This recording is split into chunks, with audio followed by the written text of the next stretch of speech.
না, ওটাও ওর ভাই। ওর ভাইও থাকতে শুনেছি তার কথা শুধু অস্থির হয়ে পড়তো। সবাই নাকি বোঝাতো মানুষটাকে ওকে উত্তেজিত না করতে, কিন্তু সে আসলে প্রতিবারই রেগে যেত মুনিয়া। সুস্থ হবে কি? এই ভাইটা আসার পর থেকে মোটামুটি বাচ্চাদের মতো ডাক্তার, নার্স সবার কথা শুনতে শুরু করেছে মুনিয়া। এটাই বলা যায় ওর কুইক রিকভারির কারণ। ওরে নতুন ভাইয়া? এসব ছাড়ো, এটা শুনে ভালো লাগছে ইউ কেয়ার ফর হার। অচেনা একটা মেয়ের জন্য এইভাবে। জানি না কেন, বাট আমি চাই ও তাড়াতাড়ি সুস্থ হয়ে যাক। একটা কেবিনের সামনে দাঁড়ালাম আমি। ঈশিতাপু আবারও স্টেথোস্কোপ গলায় দিয়ে বলল, শোনো এনশিয়া, যদি ও তোমাকে দেখে খুশি হয়, আমি পার্সোনালি রিকোয়েস্ট করব তুমি ক্লাস শেষে কিছুক্ষণের জন্য হলেও ওর সাথে দেখা করে যাবে। এতে অনেকটাই ইজি হবে আমাদের জন্য। আশা করব এই পেশাকে সম্মান জানিয়ে দেখিয়ে এতটুকু করার চেষ্টা করবে তুমি। কিছু না ভেবে বলে দিলাম, হ্যাঁ আপু, অবশ্যই, কেন নয়, কিন্তু ওর ফ্যামিলির লোকজন। ওসব আমি দেখে নেব। আর হ্যাঁ, মনিয়াকে ওর ফ্যামিলি, অতীত এসব নিয়ে কিছু বলা যাবে না। দ্যাট মেক্স হার হাইফার। জি, মনে থাকবে। তবে আজ আসি। ভালো লাগলো আপু আপনার সাথে কথা বলে। আমারও। By the way, post wedding gift হিসেবে কিছু দিতে চাই তোমাকে। কি চাও বলো? আরে আরে, কিছুই লাগবে না আপু, দোয়া করবেন শুধু। হানিমুন কোথায় যাচ্ছ? ঠিক তখনই ফোন বেজে উঠলো আমার। বহুরূপী নামটা চকচক করছে। এক পলক আপুর দিকে তাকালাম আমি। ও একটু হেসে বলল, সময় করে এসো একদিন। কথাটা বলে কেবিনে ঢুকে গেল ও। ফোন রিসিভ করলাম আমি। কই তুই? এই তো আসছি। আমিও আসছি। কোথায়? ভেতরে। কান থেকে ফোন নামিয়ে এক পলক ওটার দিকে তাকালাম। ভেতরে আসবেন মানে? ভেতরে এসে কোথায় খুঁজবেন আমাকে আপনি? না পেলে তো পাগল হয়ে যাবেন। ফোনটা আবারও কানে ধরে দৌড় লাগিয়ে বললাম, আমিই আসছি, আসতে হবে না আপনাকে ভেতরে। আমি তো। কলটা কেটে গেছে। হাঁপাতে হাঁপাতে গেটে এসে দেখি শুধু গাড়িতে হেলান দিয়ে দাঁড়িয়ে মোবাইল দেখছেন। তার মানে শুধু শুধু প্যারা দিলেন আমাকে? সাদা শার্ট পরেছেন শুদ্ধ, ঘেমে গেছে বগল, কপালেও ঘাম। আমাকে দেখেই সোজা হয়ে দাঁড়িয়ে ফোনটা পকেটে পুরতে পুরতে বললেন, ক্লাস তো মেবি আগেই শেষ হয়েছে আজ। রজনীগন্ধার স্টিক হাতে তুই ছাড়া অন্য কোনো ফ্রেশার্স দেখছি না ক্যাম্পাসে। আসলে সেদিনের ওই মেয়েটা যাকে আমি। থাক, বলতে হবে না, চল যাই। শুদ্ধ ওই মেয়েটা? বললাম তো সিয়া, এক্সপ্লেনেশন চাইনি তোর। প্লিজ এই টপিক ছাড় আর গাড়িতে ওঠ। মনটা খারাপ হয়ে গেল নিমিষেই। এভাবে কেন বলছেন উনি? দেরি হয়েছে বলে রাগ করেছেন? আমি তো কারণটাও বলতে যাচ্ছিলাম, সেটা কেন বলতে দিচ্ছেন না উনি? অবিশ্বাস করছেন আমাকে? কিরে, মূর্তির মতো দাঁড়িয়ে এখনো কেন তুই? কোলে নেব? চুপচাপ গাড়িতে উঠে বসলাম। মুনিয়ার ব্যাপারটা নিয়ে খুশি ছিলাম আমি। সবটা বলতে চাইলাম ওনাকে, আর উনি বলতেই দিলেন না আমাকে। নিচ দিক তাকিয়ে আছি আমি, কোনো কথা বলিনি। গাড়ি স্টার্ট দিয়ে শুদ্ধ বললেন, কেমন ছিল প্রথম দিন? কথা বলছিস না কেন? আমার কথা যদি আপনার এক্সপ্লেনেশন মনে হয় তবে কি লাভ সে কথা বলে? শুধু গাড়ি থামিয়ে কিছুক্ষণ আমার দিকেই তাকিয়ে রইলেন। আমার দৃষ্টির সামনেই স্থির। হুট করেই সামনে ঝুঁকে সিট বেল্ট খুলে দিলেন আমার। মাথাটা টেনে নিয়ে তার বুকের সাথে লাগিয়ে বলতে লাগলেন, শুনতে পাচ্ছিস সিয়া, ভেতরটা কি বলে চলেছে? সিয়া নামক হৃদস্পন্দন কি বলছে শুনতে পাচ্ছিস? আমি তো স্পষ্ট শুনতে পাচ্ছি। এই হৃৎপিণ্ড দামামা বাজিয়ে চলছে। যদি আমাকে অবিশ্বাস করো তবে বেঁচে থাকার কোনো অধিকার নেই তোমার। কিসের অবিশ্বাস? তবে তো আমি আপন নই তোমার। কিন্তু তুমি তো বলো সিয়াই তোমার হৃৎস্পন্দন। তবে তাকে কি করে অবিশ্বাস করবে? বাঁচতে পারবে? আর যাই হোক, নিজের হৃৎস্পন্দনকে অবিশ্বাস করা চায় না, সেটা কল্পনাতেও ভেবো না তুমি। বেঁচে থাকতে পারবে না তুমি, তাহলে বেঁচে থাকতে পারবে না। তুই যে আমার সেই প্রাণের স্পন্দন শিয়া, বেঁচে থাকার অস্তিত্বের প্রমাণ। তোকে কি করে অবিশ্বাস করব আমি? তবে তো শুদ্ধই থাকবে না। তোর কাছে ব্যাখ্যা চাইনি, এই জন্য নয় যে আমার এতটুকু অভিমান হয়েছে তোর ওইটুকু দেরি হওয়াতে, বরং এই জন্য যে নিজের চেয়ে তোকে বেশি বিশ্বাস করি আমি। কোনো দরকার নেই তোর আমাকে ব্যাখ্যা দেওয়ার। এভাবে না বুঝে কষ্ট দিস না আমাকে সিয়া। পুরো পৃথিবীকে দেখে নেব আমি। শুধু তোর এতটুকু শুধু তোর এতটুকু অবিশ্বাস সইবে না আমার। কখনো ভুল বুঝিস না আমাকে সিয়া। তো শুদ্ধ কোনো ভুল করতে পারে না, বিশ্বাস কর, কোনো ভুল করতে পারে না। অবিশ্বাস করিস না আমাকে, কখনো ভুল বুঝিস না প্লিজ সিয়া, ভুল বুঝিস না আমাকে।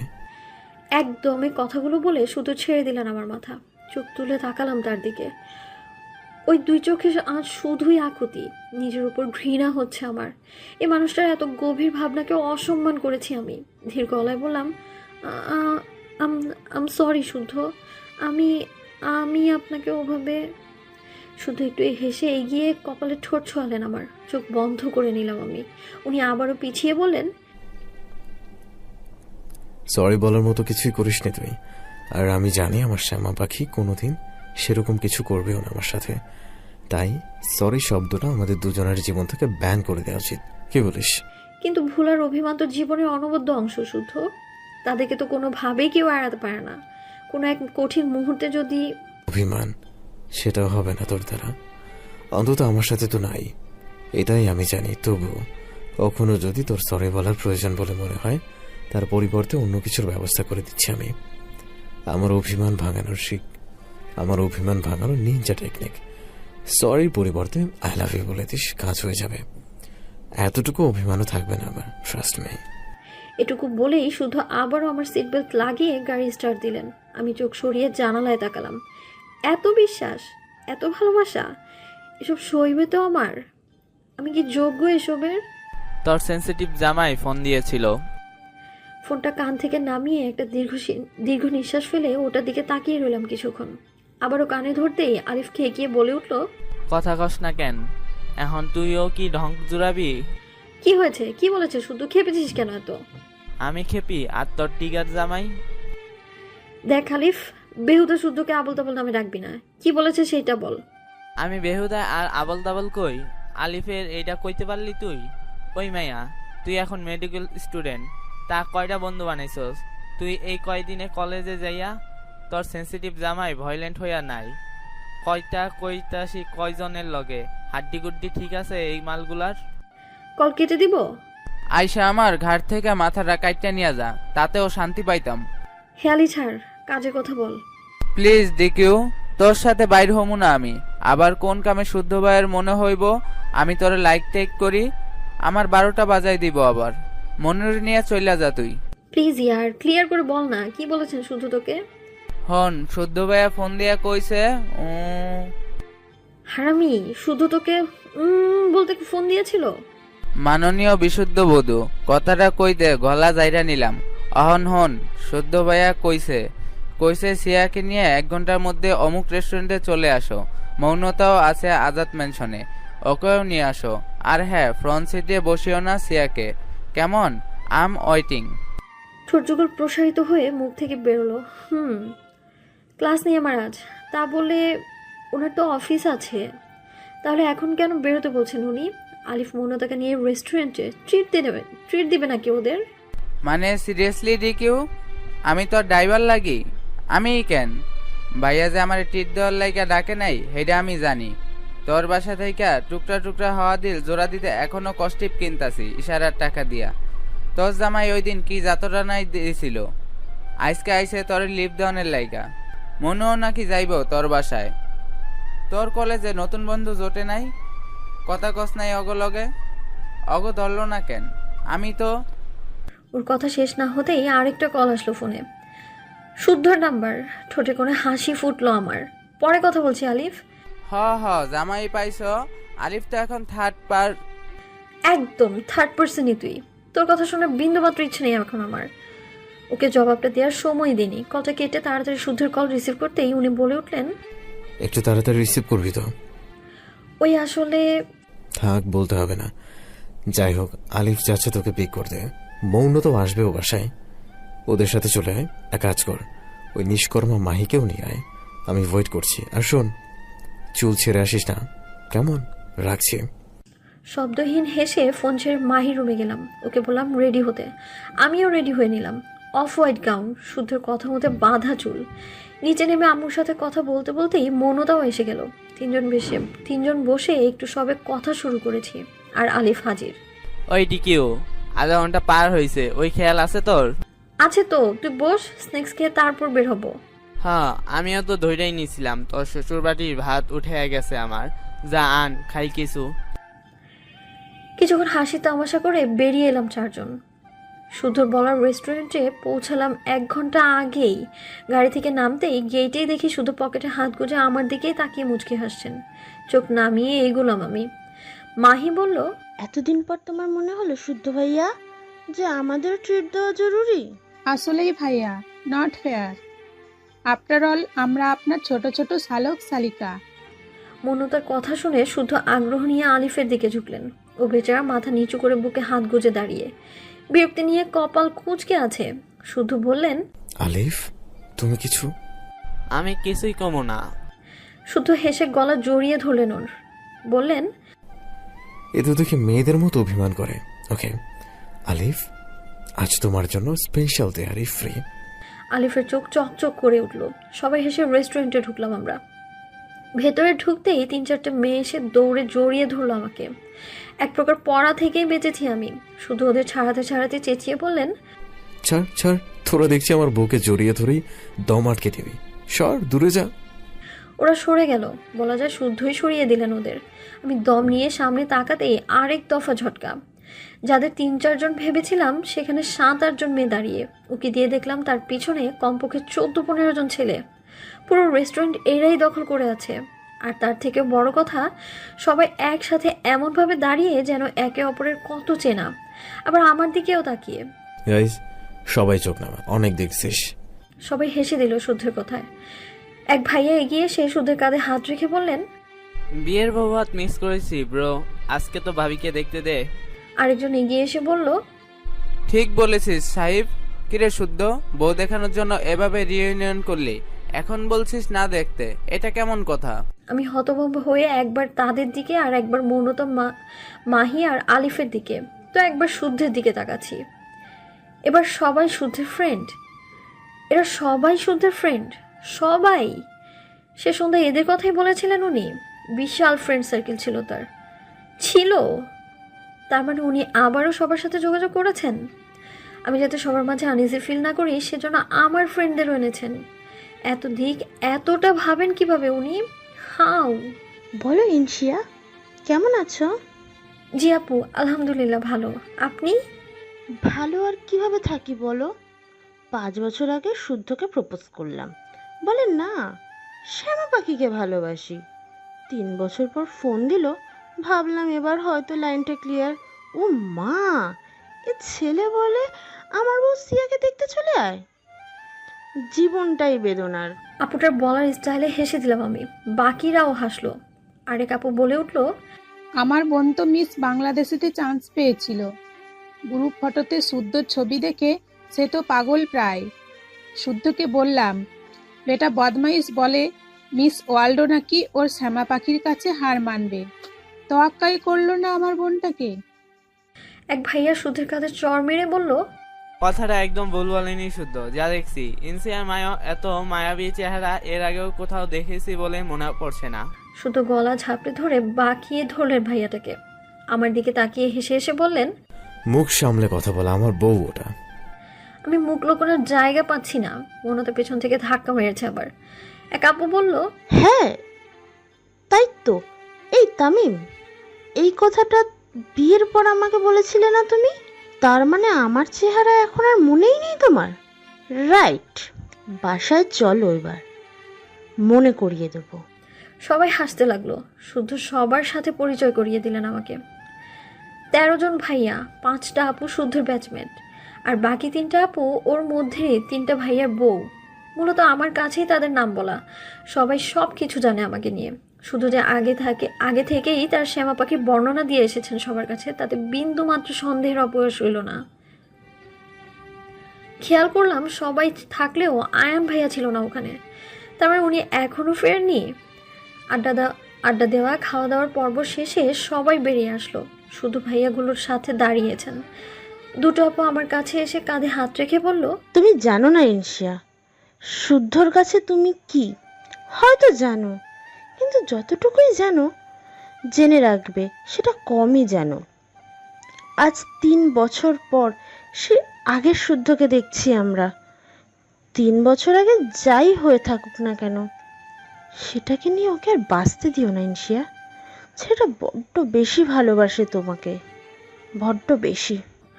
চোখ দুটো শুদ্ধর দিকে চলে গেল।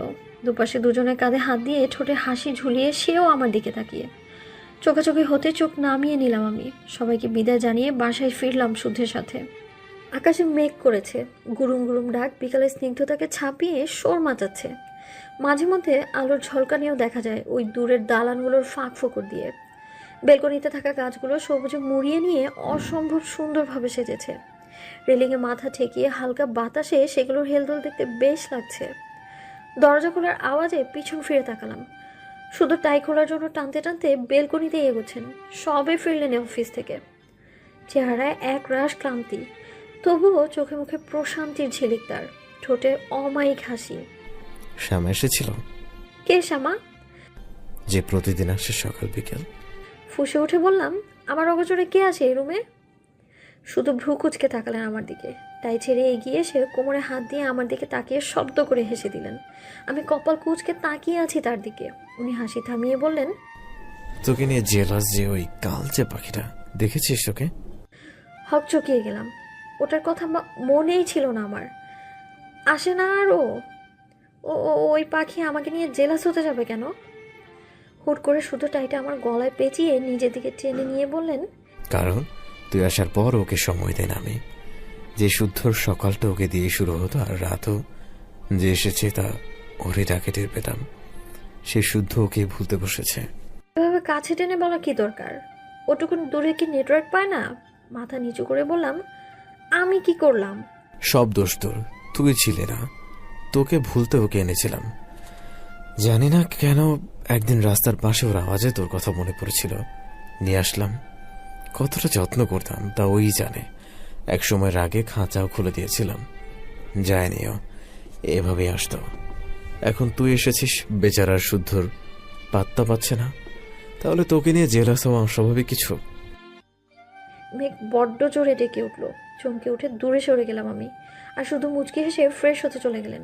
তার কথাগুলো ভাবতে লাগলাম আমি। তার মানে এতদিন আমার অবয়বে ওই পাখিকে শ্যামা পাখি বানিয়ে মনের কথাগুলো বলে এসেছেন উনি। তবে তো সব কথা ওই পাখিটাই শুনে নিয়েছে। ঠিক তখনই পাখিটা হাজির, ডানা ঝাপটে শীষ বাজাচ্ছে সে। সরু চোখে পাশে তাকালাম। এই শ্যামা, লজ্জা করে না তোর অন্যের বরের উপর নজর দিস? ইচ্ছে তো করে তোর ঠোঁটটাই বেঁধে দিই। লজ্জা করে না আমার বরকে দেখে শীষ বাজাস? তোর আওয়াজে আমাকে ভুলতে বসেছেন শুদ্ধ।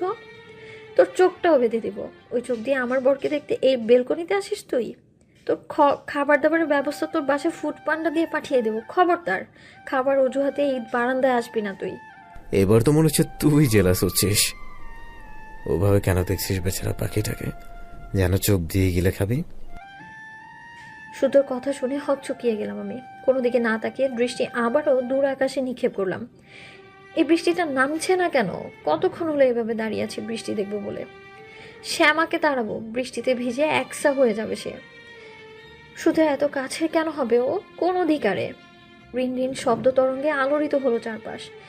এই নেমেছে, বৃষ্টি শুরু হয়েছে। কি অপরূপভাবে আকাশ তার মনোমুগ্ধকর বর্ষণ দেখাতে ব্যস্ত। হাত বাইরে দিয়ে দাঁড়িয়ে রইলাম। কি রোমান্টিক পরিবেশ। এমনি বিড়বিড়িয়ে বলে উঠলাম, তালুতে জমা জল ঝাপটে মুখে মারার জন্য একটা স্বাভাবিক রোমান্টিক তুমি চাই। হঠাৎই আরেক হাতে কারো স্পর্শে শিহরিত হয়ে মনের কাজটা হাত করেই ফেললো। পানি মেরেছি শুদ্ধের মুখে। চোখ খিচে বন্ধ করে রয়েছেন উনি। আমার হাত না ছেড়ে 2 সেকেন্ড পর আরেক হাতে মুখের পানি ঝেড়ে বিরক্তি নিয়ে তাকালেন আমার দিকে। এবার ভয় করছে আমার। প্রতিবারই দোষ করার পর মনে পড়ে দোষটা তো আমারই। কি ফায়দা, সাজা তো পেতেই হবে, তাই না? একটা শুকনো ঢোক গিললাম। শুধু চোখ সরিয়ে একবার আকাশের দিকে তাকালেন। তারপর একরাশ উচ্ছ্বাস নিয়ে বললেন, চল দৌড় লাগা। ব্রেক দেওয়ার আগেই শুধু আমার হাত টেনে ধরে দৌড় লাগালেন। এক প্রকার নিজেকে সামলাতে সামলাতে চলেছি তার সাথে। রুম থেকে বেরিয়ে সিঁড়ি দিয়ে নিচে নেমে একদম বাসা থেকে বেরিয়ে এলাম। ড্রয়িং রুমের সোফায় বসে মাহিকে দেখলাম কানে হেডফোন দিয়ে চোখ বন্ধ করে গায়ে নিয়ে বসে আছে। আম্মু বাবা হয়তো রুমেই আছেন, কারণ নজরে না পড়েই বেরিয়ে এলাম দুজনে। ঘরের ছাউনিটার কোণে ঠেস দিয়ে রাখা শ্যাওলা পড়া বাঁশ জড়িয়ে তাতেই মাথা ঠেকিয়ে দাঁড়িয়ে আছি। অজান্তেই একরাশ মুগ্ধতা ভর করেছে মনে, যার প্রবাহ হয়তো অজান্তেই হাসি হয়ে বেরিয়ে আসছে। প্রচণ্ড জোরে বৃষ্টি শুরু হয়েছে। বাজ না পড়লেও মেঘের গর্জনটা আছে। সামনে রূপকথার তেপান্তরের মাঠের মতোই ঘাসের আগায় মুক্তদানা বিছানো সবুজ বিস্তৃত মাঠ। বৃষ্টিতে ভিজে নিজের মনকে খুশি করার উপযুক্ত পরিবেশ, তবুও তা উপভোগের বিন্দু মাত্র খেয়াল আসছে না মনে। এই পরিবেশটা তো নিতান্তই আমার জন্য, কিন্তু আজ সে সবটা ছাপিয়ে মোনার চোখ শুদ্ধতে আটকে আছে, তার হাসিতে, প্রাণোচ্ছলতাতে আটকে আছে।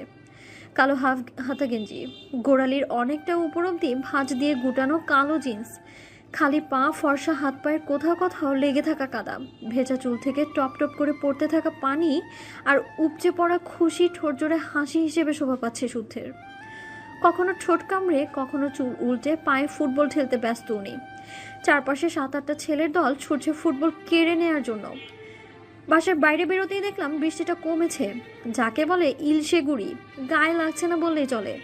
শুধু আমার হাত ধরে ছুটলেন। আমিও বিষয় নিয়ে শুদ্ধর সাথে দৌড়েছিলাম। লোকটার চোখে মুখে এতটা আনন্দ লেগে এর আগে দেখেছি কিনা মনে করতে পারছিলাম না, হলেও হয়তো প্রকাশ করতেন না উনি। একদম শিশুর মতো সবটা বেরিয়ে আসছিল তার হাসিতে। বাসার সামনের রাস্তাটা পেরিয়ে একটা সরু গলিতে ঢুকে পড়লেন উনি। সামনে তাকিয়ে বললেন, এদিকে একটু সাবধানে দেখে দৌড়া। আমি তো তার হাসিতেই মন্ত্রমুগ্ধ হয়েছিলাম। সাবধানতা সেখানেই করা উচিত ছিল, যা হয়নি। বৃষ্টিটা বেগ বাড়লো, শুধু একটু গতি কমিয়ে হাত ছেড়ে দিলেন আমার। এবার দুহাত আমার মাথার উপর দিয়ে পাশে দৌড়তে দৌড়তে বললেন, চল আরেকটু। তার দিকে তাকিয়ে থাকতে থাকতে চোখ ভরে উঠেছে আমার। খেয়াল হলো বেশ অনেকক্ষণ হলো পলক ফেলিনি আমি। একবার চোখ বন্ধ করে আবারও তার সাথেই পা মেলতে লাগলাম। একটু দূর এগোতেই বিশাল একটা মাঠ, একদম জনমানব শূন্য। অবশ্য বৃষ্টিতে কেই বা আসবে এই অদ্ভুত মানুষটা ছাড়া। সবুজ ঘাসের ঢাকা মাঠটা দেখে মনে হচ্ছে কোনো সবুজ চাদর পাতা আছে ওখানে। একপাশে খড়ের ছোটখাটো একটা ছাউনি। আমাকে নিয়ে সেখানেই দাঁড়ালেন শুদ্ধ। ওনায় আমার চুলগুলো নেড়ে চেড়ে বললেন, ওইখানেই দাঁড়াবি তুই, এক চুলও নড়বি না। বলেই উনি ঘরের ঝুপড়ি থেকে বাইরে বেরোলেন। ওটার চারপাশে কোনো বেড়া নেই, শুধু উপরটাতেই যা।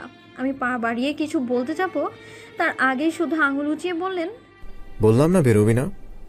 কিন্তু খবরদার সিয়া, যদি বেরিয়েছিস তুই, আমার থেকে খারাপ কিন্তু কেউ হবে না। কাঁচুমাচু হয়ে দাঁড়ালাম আমি। শুধু এক দৌড়ে ভিজতে ভিজতে মাঠের ওপাশটায় চলে গেলেন। কয়েকজনের নাম ধরে ডাকলেন মনে হচ্ছে। এবার মাথার চুলগুলো উল্টে মুখে আঙুল দিয়ে জোরে সোরে শীষ বাজালেন উনি। তবদা মেরে দাঁড়িয়ে তার কাণ্ড কারখানা দেখছি শুধু। এই লোকটার পাগলামির সীমা দিন দিন এতটাই পার হচ্ছে যে আমার নিজেরই সন্দেহ হয় আমার মাথা ঠিকমতো কাজ করছে তো। ওভারলোডেড হয়ে যাচ্ছে সবটা। তবুও তার মুখের এই হাসিটার জন্য চুপচাপ সবটা দেখতে লাগলাম। কিছুটা সময় পর 2-4টে ছেলে দেখলাম মাঠের কোনায় এসে দাঁড়ালো। 12-13 বছর বয়স হবে। শুদ্ধকে দেখে খানিকটা অবাক হয়ে দৌড়ে গিয়ে ইয়ে বলে সে সবগুলো জড়িয়ে ধরল শুদ্ধকে। শুদ্ধ ওদিকে জাপড়ে ধরলেন। একটা ছেলে পিছন দিকে দৌড়ে গিয়ে আরো কয়েকজনকে ডেকে আনলো। সবাই মিলে এমন করছে যেন হারানো রাজা ফিরে পাওয়া প্রজা ওরা। শুধু ওদের নিয়ে আমার কাছে এসে মুচকি হেসে বললেন, এই হলো সেই রৌদ্রময়ী। রৌদ্রময়ী? এমন কোনো শব্দ হয়? ভ্রুকুচকে তাকালাম তার দিকে। একটা ছেলে বলল, ও মা, এই তবে রৌদ্র ভাবি, তোমার শ্যামা পাখি। এই মায়াবী চেহারা ভাবিটা তোমাকে পোড়ায় শুদ্ধ ভাইয়া? একে দেখে তো শীতল ঝর্ণা মনে হয়।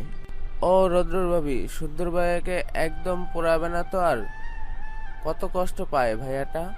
হ্যাঁ তাই তো। শোনো রৌদ্র ভাবি, তোমার নামে এত শত নালিশ জমেছে, অন্যদিন আসলে শোনাবো, আজ বরং ম্যাচ দেখো।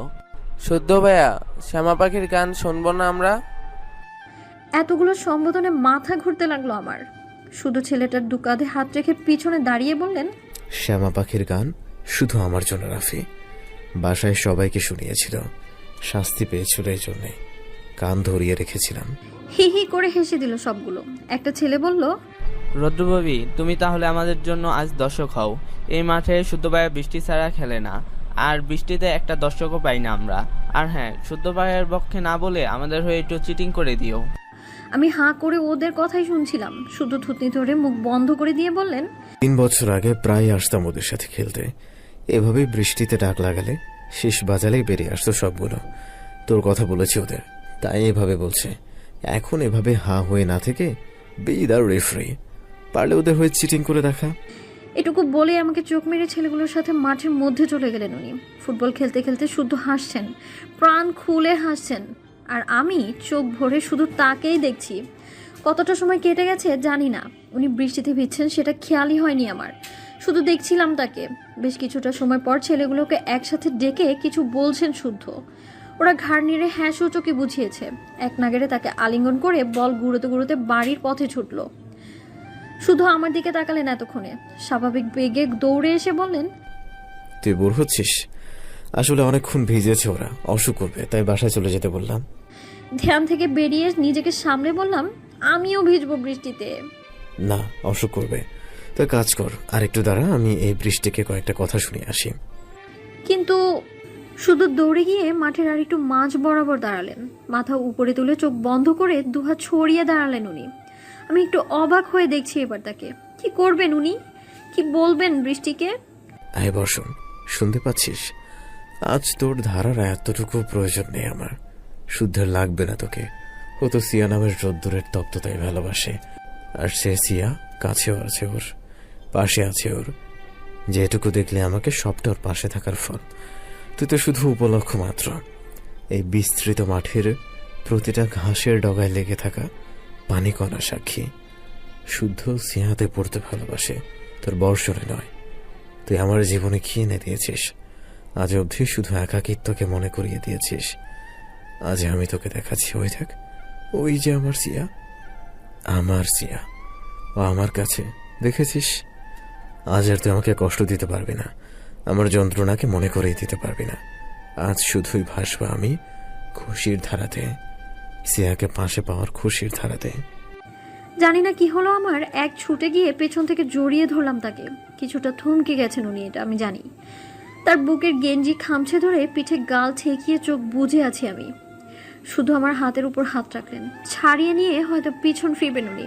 ওনাকে সুযোগ না দিয়ে আরো ভালো মতো গেঞ্জি খামছে ধরলাম তার। গড়গড় করে বলতে লাগলাম, একটু সময় দিন শুদ্ধ, প্লিজ ঘুরবেন না আপনি।